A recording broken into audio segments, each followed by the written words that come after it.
guys, I'm Kaylene from Going Vegan. And I'm Gareth from Going Vegan. How are you all today? So today we wanted to talk about something that we've discussed quite a lot with other people, and there seem to be mixed feelings. It is the topic of vegans eating honey. Going vegan for a year. So many people say, what? What are you talking about? It doesn't hurt a bee for you to eat its honey.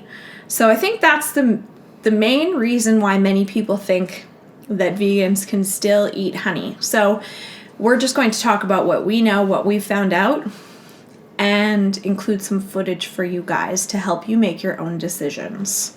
When my Auntie Wendy came over, she was like, "Do you eat honey?" And I said I knew that it wasn't supposed to be vegan, so I told her as much, but I found it difficult to explain. And since then I've been thinking about why and doing a bit more research, and I always come back to the theory of like viewing us as a species and whether or not we would want other species to take advantage of us from a moral standpoint. And the answer is usually no. We don't like it when any other species invades our space at all, and we usually kill them if they try, especially with like parasites and things like that. In terms of bees, there are different ways in which we take the honey. Some are obviously more humane than others. The least of being is sort of corporate honey harvesting, where needles go into the vagina of the queen bee, and they inseminate it, and then they create more male drone bees, and they harvest that way, and bees die. So can we just put a clip right here? The ventral hook, left, engages behind the ventral plate of the last segment. The dorsal, or sting hook, in this case a perforated hook, exposes the sting chamber. The sting lancets and epidermal folds are now visible. The vaginal orifice is recognizable as a wrinkled bulge in the middle. The syringe is adjusted in the direction of the vaginal bulge and the droplet of diluent removed. The vaginal orifice is only exposed in techniques which lift up the sting apparatus. The syringe can therefore be inserted without the use of a vaginal probe, and the semen is injected directly. Clipping one wing prevents her swarming later on, but it is nonetheless essential to cover the entrance of the mating cage with an excluder as well. And then there's the farmer bees, where they've got their own, like a farmer might have their own little beehive in the back there. And what they do is they traditionally use smoke and make the bees go to sleep or become dizzy, so they don't sting, and then you can go in there and you can take the honey. And I think that's a fairly recent method. A couple of, maybe 100 years ago, they would just kill the bees. Kill all the bees and then take all the honey. Now, so from a vegan perspective, we try to minimize the suffering, and we try to prevent exploitation of other species for our own gain. Yeah, and for our own pleasure and entertainment. And that's what we're doing in terms of the bees. We're manipulating them, and we're stealing something that belongs to them. Would we like to be gassed in our house and have someone steal our TV if we weren't watching it? No, that would be a terrible thing to do. And we would think that this species doing this to us were just incredibly awful and selfish. And think about it, we use honey for sweetening things. Why can't we use other sweeteners, so sugar or maple syrup, that don't cause suffering? One fact that I've heard that I need to investigate. I've heard that a honeybee only creates about 2 tablespoons of honey for its whole life cycle. So I think I feel bad in that they work so hard to produce such a small amount of nectar, of honey, that is used for the purpose of like providing it to the queen, and you know, I'm not even sure what honey is all, what the purpose is. I know that it's bee vomit, which is kind of disgusting. They collect it for the winter, so they have stuff to eat through the winter months. Oh, do they? Yeah. See, I didn't even know what their lifespan was. Yeah, and we steal all of that, and then we feed them a substitute.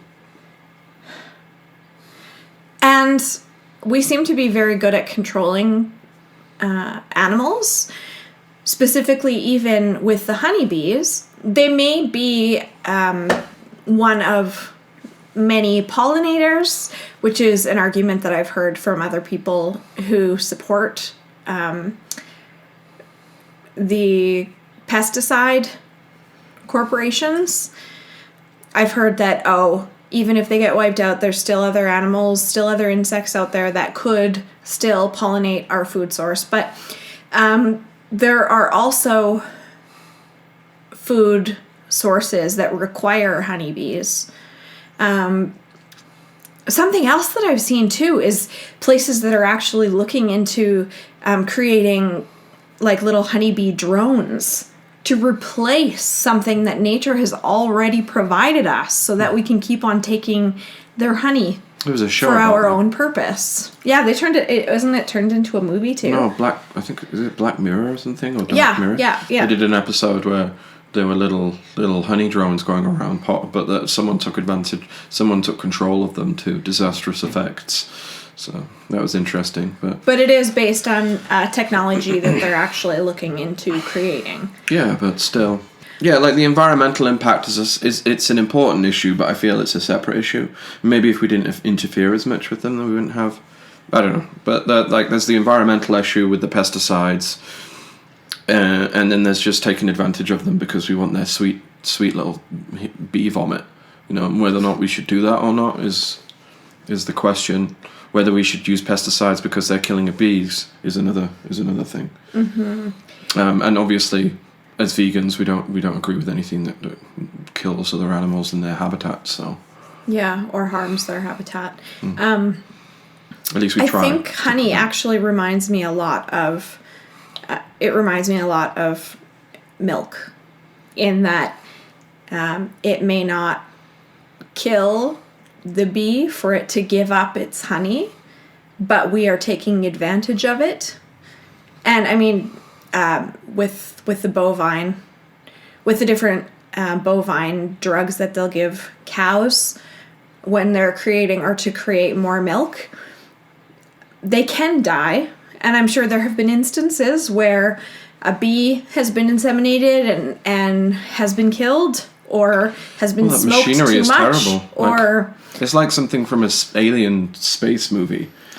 Something else that I found very intriguing with the smoking, because I know that the lady who we rent the house from on one of the farms nearby, she was telling us how over the summer her bees had swarmed. And I think if they find that their hive is somehow not appropriate for what they need it for, or it's hostile at all, they will swarm and all of them will fly away. And so she had to use the smoker up in her tree to get them to go back.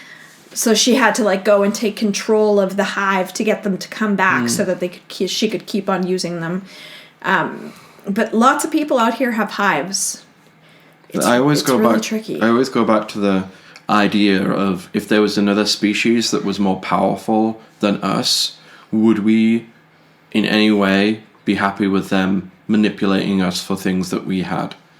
You know, if an alien species came to our planet and thought, these humans are really tasty, you know, I love their milk, let's milk their women, let's steal their sweetness, you know, or whatever, would we be okay with that? No, and usually it's like, well, no, that's like a horror movie. You know, we have things about alien abductions and probing, and that's what we do to other species. So maybe that's where that comes from, that fear of other species treating us like we treat the species here on our planet. I mean, there's no argument saying that these animals are definitely for us to use and manipulate unless No. you are of a religious background and that's what you believe. But without that, there's nothing to say that we are any better or any worse than any other species on this planet. And you could argue that maybe we're more intellectually evolved, but how are we using that intellectual ability to care for our Earth and look after one another? And if you look at it in that way, you can see how we're very much driven by, sort of primitive motivations. So we're just as equally as bad as equally as good or bad as any other species. But because there's so many of us, we have to be especially careful in terms of how we take advantage of the resources that we have. And now we seem to be destroying lots of different species every year. Hopefully we can be a bit more aware of that and try and live more in line with our environments. Well said. Yeah. I think we've shared so everything. What do you guys think? Do you think honey is fair game?